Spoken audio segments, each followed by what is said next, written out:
object, indirect object, object of the preposition, and more. Sabi binasa ni Miss Clay sa atin.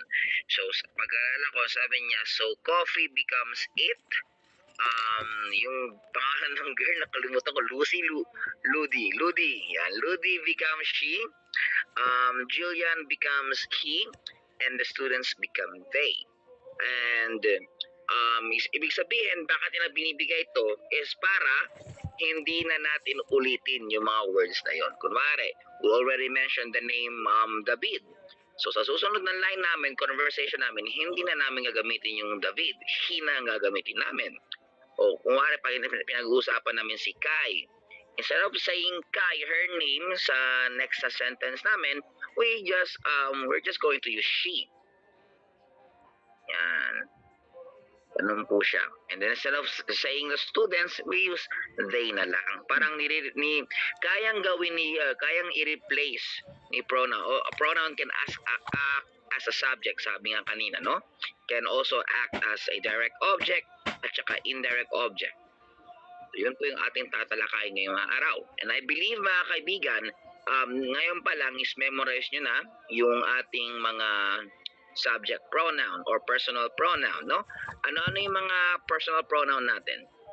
Meron tayong yo, tú, él, ella, usted, nosotros, vosotros, ellos, ellas, ustedes. Tama po ba? Yes po. Yan. Dapat by this time is memorize nyo na yung mga personal pronoun. And also, meron tayong mga iba't ibang pronoun nung nivel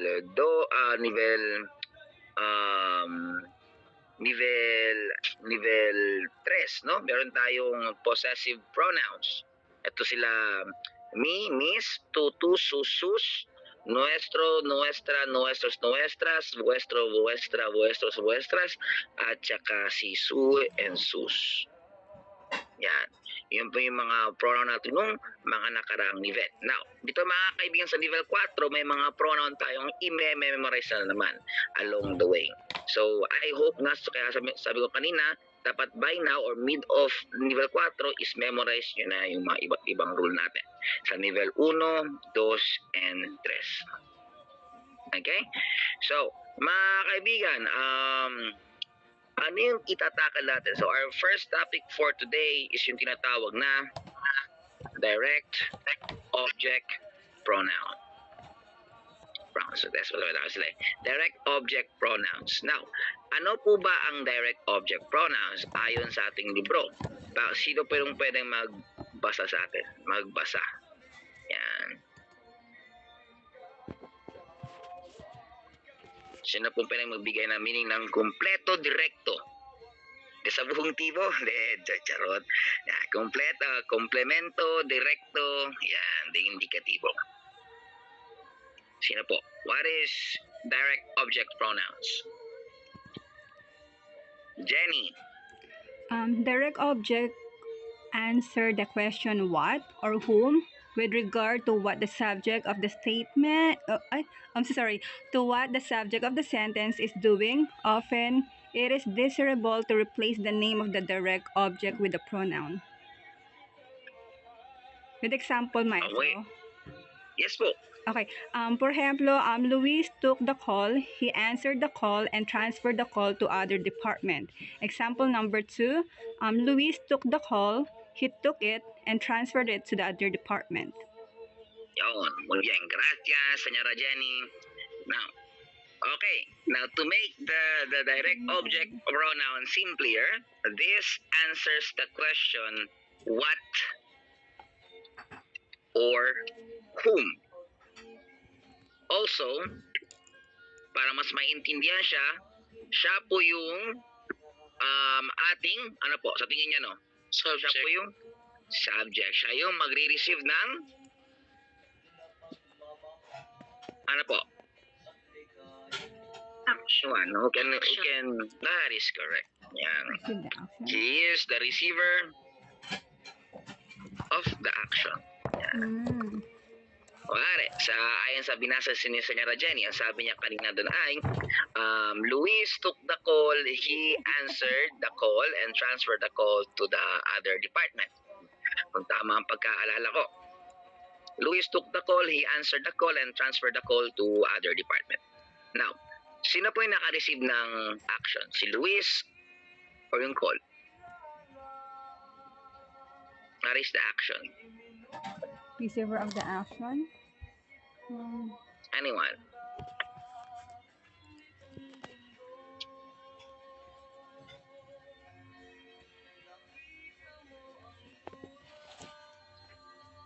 Yung action po is took.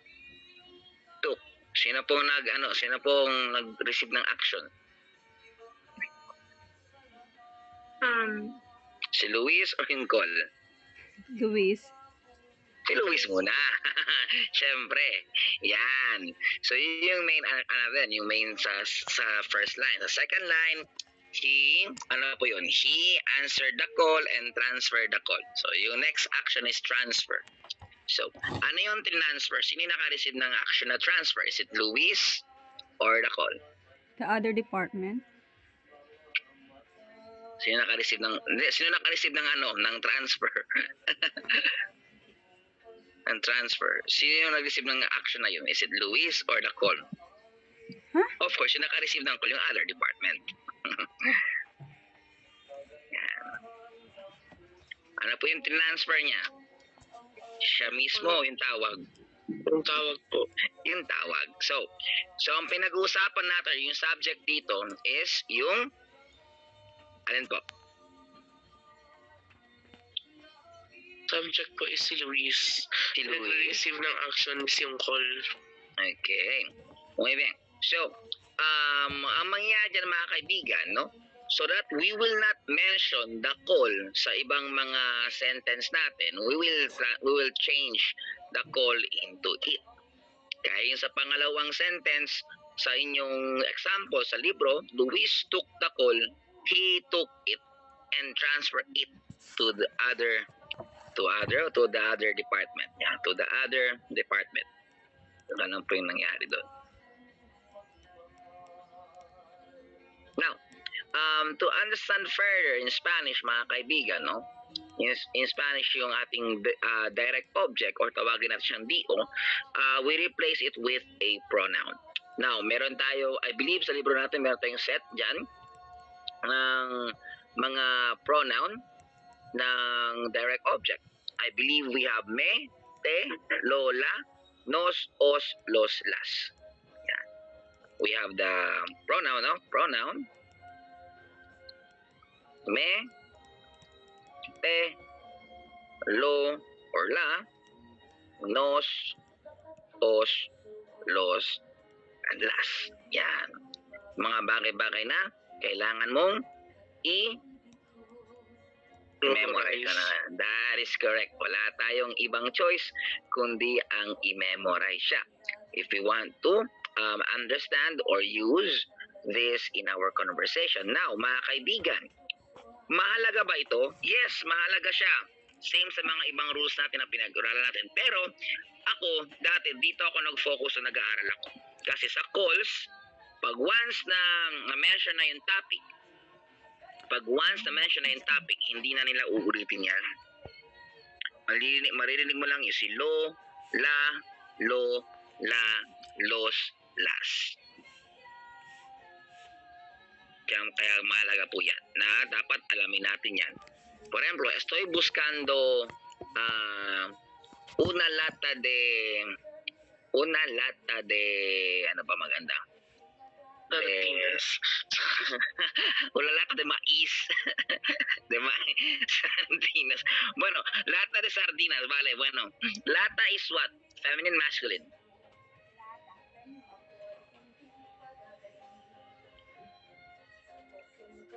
Feminine? That is, yung lata yun eh. Yung loob lang yung mais yun. Lata pa rin yan. So, lalata. Now, mga kaibigan, when I am in a grocery store, let's say, estoy buscando una lata de maíz. Bueno, la puede encontrarla na ha. La puede encontrarla, ano naman, parang aisle number 8. Por ejemplo, ganun. Doon ako sa aisle number 8. Tatanungin ko sa clerk or sa dicer. Sabihin ko, ¿dónde está sus latas de maíz? Bueno, estás en el lugar, pero estoy enfrente de la. Estoy enfrente de la. Di niya na minention yung mais kasi nga nasabi ko na yung mais. So we use the la. Ganon. Ganun po siya kahalaga.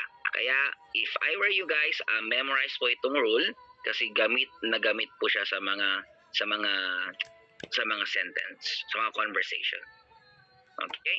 Now, let us try to go back sa sentence natin kanina, yung Luis tomó la llamada. Yan.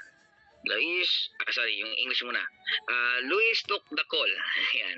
Luis took the call, he answered it, and he transferred the call to the other department. Now, again, ang pinag-usapan natin is yung call. Yon. Kasi again, this answers the question what. Ano po yung kinuha? What? Yung call. Ano po yung transfer? What pa rin? Yung call. Sabihin, yung magiging subject natin is yung yung magiging i-replace natin yung laging nag-a-answer ng what or whom. So, yung tawag, yung call, yung ating what doon, yung answer sa what, so siya yung ating gagawing i-replace. So, in Espanyol, Luis tomó la llamada, sinabi na first, Luis tomó la llamada, la contestó y la transfirió a otro departamento.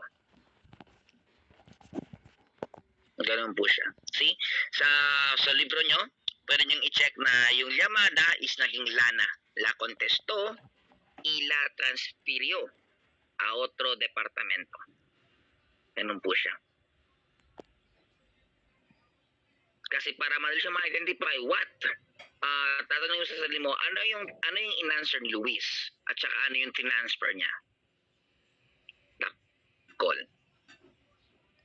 So we replace yung call sa ating direct object pronoun kasi siya po yung ating direct object. May guess po ba? Yes po. Yun. Ganun lang po siya kasimple. Now, let us practice kung paano po siya, ano yung mga rules na kailangan mo tandaan. Itong rules ito mga kaibigan is lahat na po ng rules para sa I-O-N-D-O. I-O-N-D-O na po siya. I-O is indirect object, D-O is direct object. So, yung rule natin. Rule number 1, affirmative statement. Affirmative statement. Now, sa affirmative statement mga kaibigan, yung mga bagay-bagay na ano po ba? Ano pong naiintindihan niyo pag sinabing affirmative? Positive. Okay, good. Yun. For example, pag sinabing, I believe sa book niyo is may I send email. Yan. Ipakakalala ko. I send the email. Yan. Paano kaya siya in Spanish? I send the email. Sa libro niyo yan. Or pag di mo kailangan yung libro, translate. El correo electrónico. Ano yung I send? I send el Ano correo. po? Envío. Ah, I send pa lang naman. I send. Enviar, no? Ano yung sinend? Correo electrónico. Correo electrónico.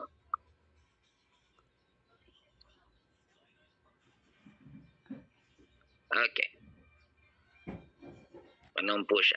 Envió el correo electrónico. Now, the question should be, ano yung sinend?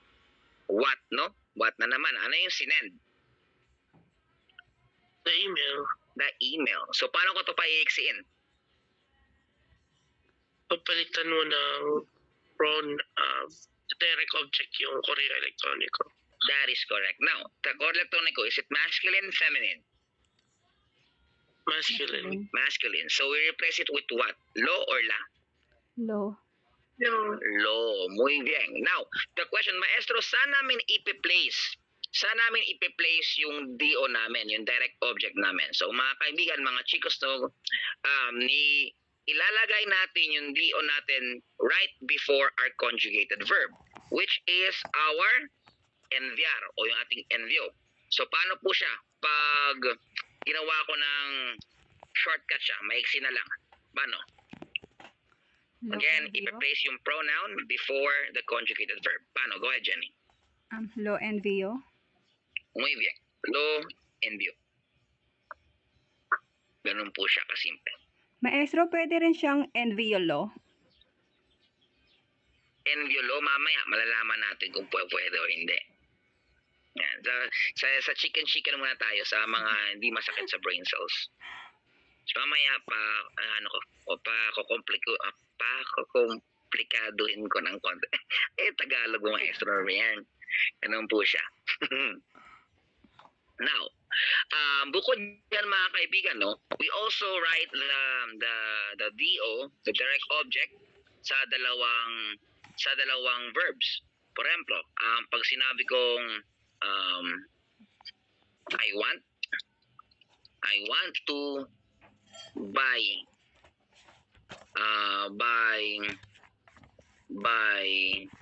you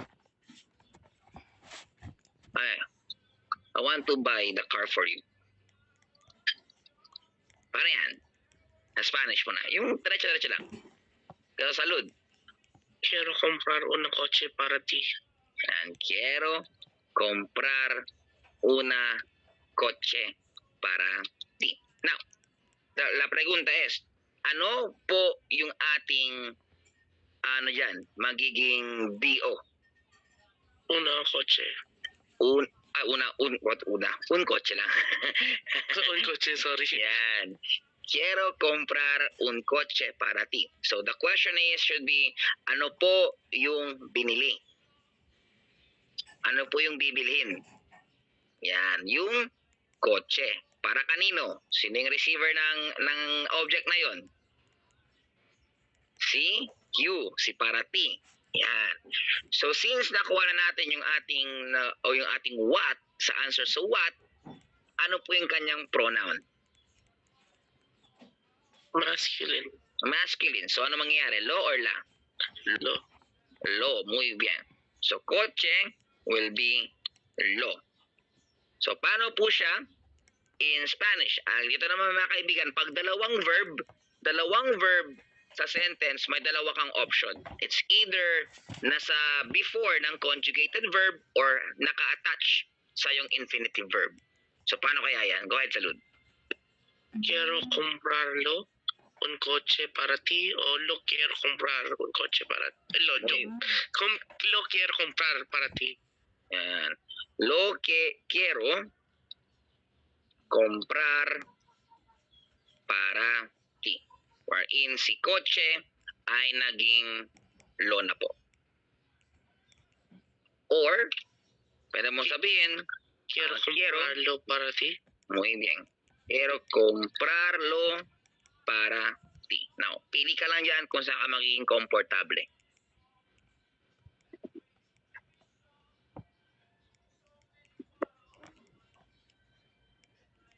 Nagigets po ba? Yes po.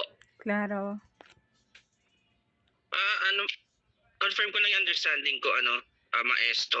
Parang yung literal translation ba nung quiero comprarlo para ti is parang I want to buy it for you, parang ganon. That is correct. That is correct. Tama po. Magiging it na siya. Lo, alam mo, lol doon. Lo means it. Yeah, lo means it. Kasi thing. Pero depende, no, sa ating sentence. Pero usually, lo is it. Yeah, I want to buy it for you. Ganun po siya pag literal na English, no? Quiero comprarlo para ti o lo quiero comprar para ti. So, may dalawang option. It's either before the conjugated verb or after or naka-attach directly sa ating infinitive verb. Ganun po siya. Look. Na, para naman pag sinabi kong, copy ko lang ha. So, I don't want to buy the car for you. Paano kaya yan? Negative statement. Joed. Ano? No lo quiero comprar para ti. Muy bien. Yan. Good, good, good. No lo quiero comprar para ti. Yan. Paano yung isa?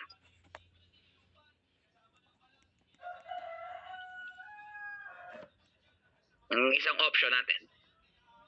Go ahead, Salud. No quiero comprarlo para ti. Muy bien. No quiero comprarlo para ti. Ganon po siya kasimple.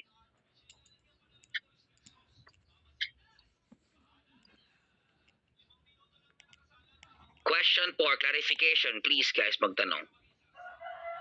Okay. Inyo po kahapon, maestro, na no la siento. Ganyan po yun, di ba? Yes. Ganun po yun. Yes po, Joed. Tanong ko lang yun sa ano, di ba? I send the email, envio el correo electronico.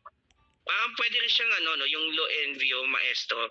Parang pwede rin siyang gawing response sa tanong na envias el correo electronico. Tapos sasabihin mo lo envio. Ganun Yes. ba? Tama. Yes, parang I send it. Ganun siya. That is correct. That is correct, Mr. Joed. Tama pag-ahawa. Enviaste el correo electrónico. Sí, lo envió. Ganun po siya. Yes po, Rino. Maestro, paano kapag I want to buy this for you? Magiging this, iba po siya. Ano mas correct? Gagamitan ng este or lo? Este po. Este pa rin. Lista siya eh. Tinuturo mo na, I want to buy this. I want to buy this. Kumari, tinuturo mo yung phone. I want to buy this for you. Magiging este na po siya. Copy. Gracias. It. Tapos pag it, dun po siya. Maestro, tanong lang. Yes Yung po. enviar, presente yung envio, may yung ay niya may tilde ba siya o wala? Wala. Envy lang po to. Yung present lang. Sige. Present lang po yan. Pag envy, yan, ano na siya. Automatic na alam mo na yun. Pagiging preterite na siya. Sige. Sa Spanish di kasi nilalagyan may tilde. Envyo. Hindi ko alam. Envyo. Iba po Sige, yun. envyo. Iba po yung meaning pag ganun. Sa presente. Envyo. Pero ito presente, pag presente lang, wala siyang tilde. Walang tilde. Sige. Pag envyo, third person na yun, third person singular ng preterite. Yung ay po, wala na talaga siyang tilde. Wala po. Ganyan po siya. Thank you. Yun. Right. Now, ito po yung mga, so yun. We have two options. Pag dalawang verb, it's either before the conjugated verb or after, or naka-attach sa ating infinitive verb. And then if we want to say something in a negative way or negative statement, we simply place the no before our conjugated verb or before ng ating direct object pronoun. G po ba? Sige nga, try nga natin. Compose two sentences gamit yung ating DO.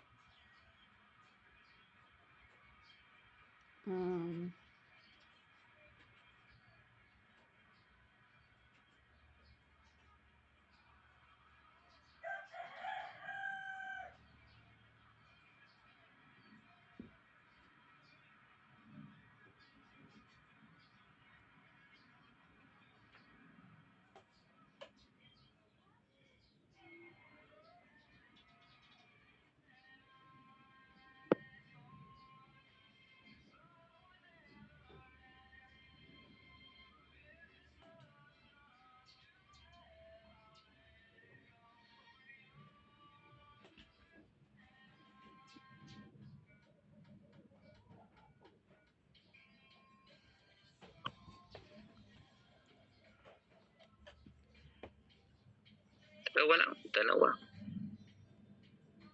Ang bilis naman. Jolo. Okay.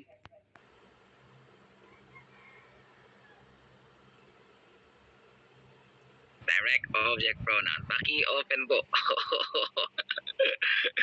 Yan. Maganda kasi yung topic namin ni Salud dun. Malalaman nyo din. Ito po.